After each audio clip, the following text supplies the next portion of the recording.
this video, we're going to take a look at how to take off the top of the Hunter PGV valve. If you notice, there are 4 bolts. Now, you can use both a screwdriver, or you can get one that fits there on the outside. What we have here, for example, is a 5/16 bit, so we can go ahead and take that off. I'd recommend making sure that when you take them off, don't lose these screws. They are quite long. They're going to be about as long as this. You want to lose them because you need to make sure you put it all back together. So go ahead and take those off, put them to the side, and then we will get into the inside.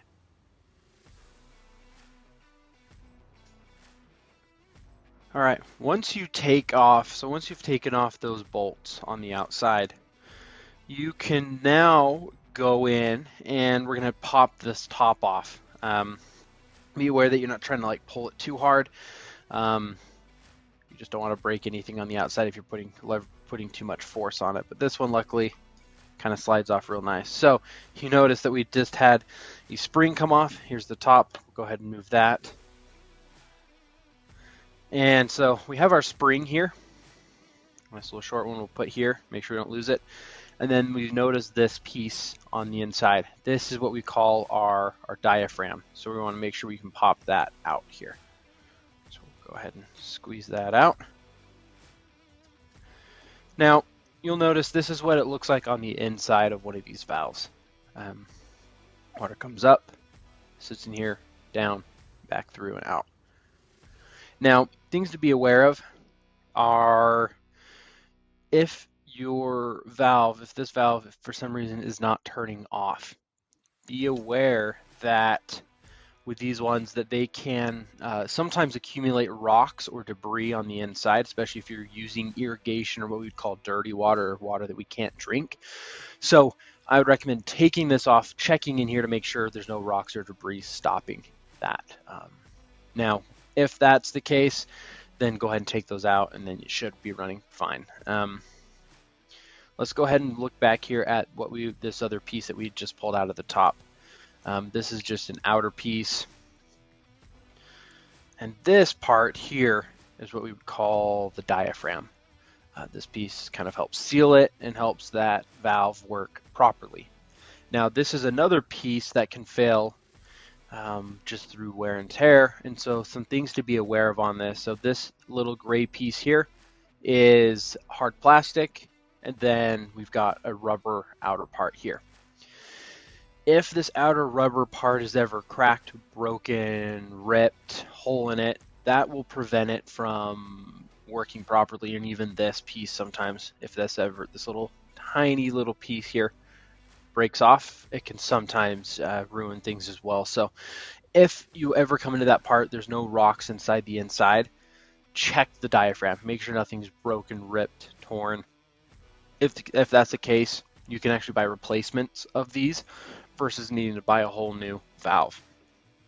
Now, let's say that there's no rocks inside here. There's no rips. Maybe it's dirty, a little old. What I'd recommend is going in and washing it off, cleaning it off, and then with your hand, kind of massage the rubber. For some reason, that just helps it get some more life out of it. So if you're just trying to get it by and not have to replace it quite yet, go ahead and massage it, clean it off. And most of the time that will help it work. Obviously, if it doesn't, then I'd recommend replacing it regardless because there's something else going on with it. And then here's just the top piece. Nothing else to kind of look at. This is where this little piece here is where the spring will sit on top of, and that's where the diaphragm will sit here.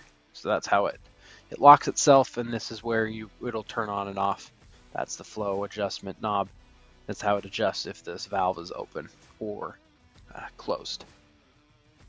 And what it'll do is these 4 little pieces here will move up and down and put pressure on the inside of this diaphragm, which is what will restrict or open up the flow for water to go through it.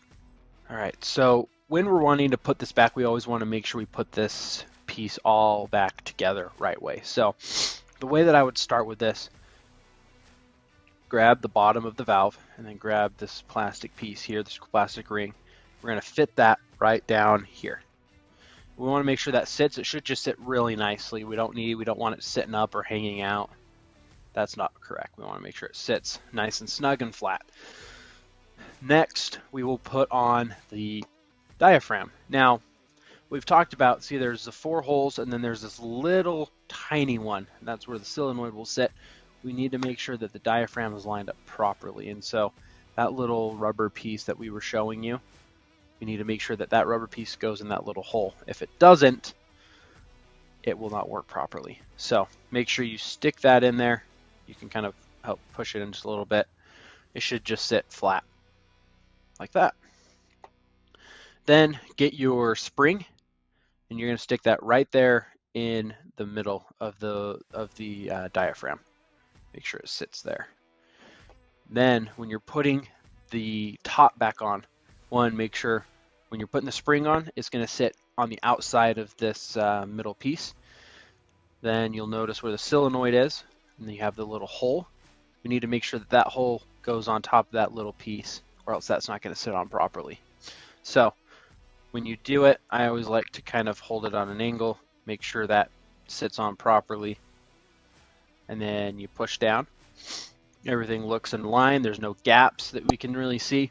And then when you're putting these in, the screws back in, I'd recommend putting them, by hand, just kind of getting them in there, and then skip every other.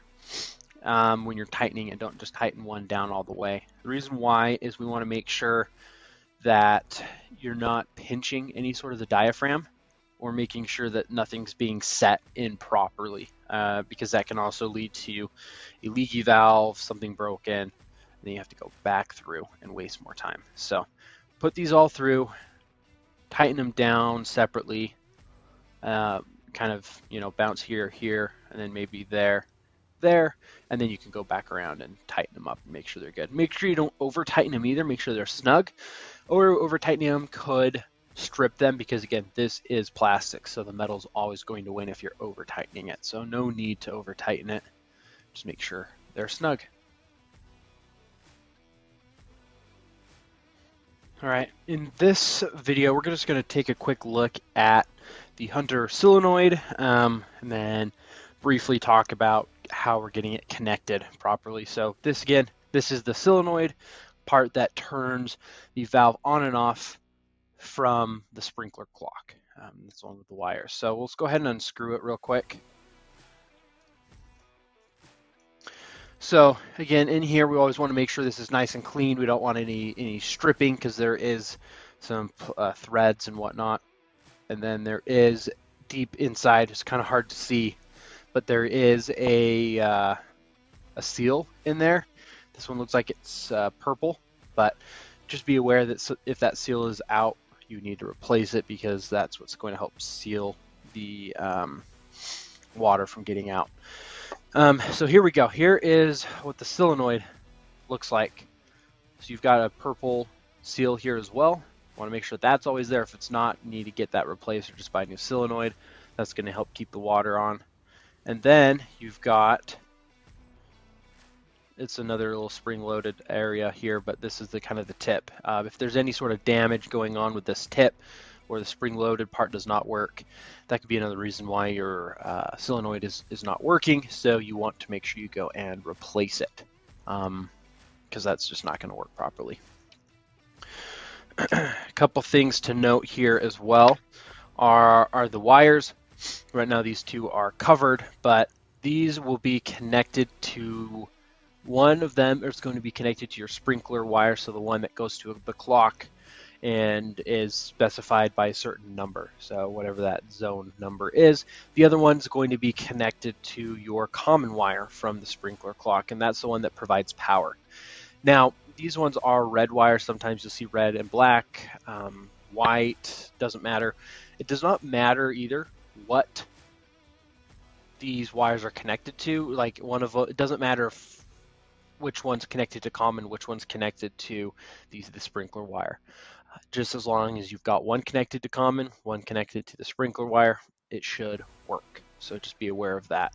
And when you're connecting them together, make sure you're using sprinkler wire nuts, because they have a special kind of, it's like a Vaseline gel on the inside that helps protect the wires and allows the electrical current to go through, but repels water so it won't short itself out.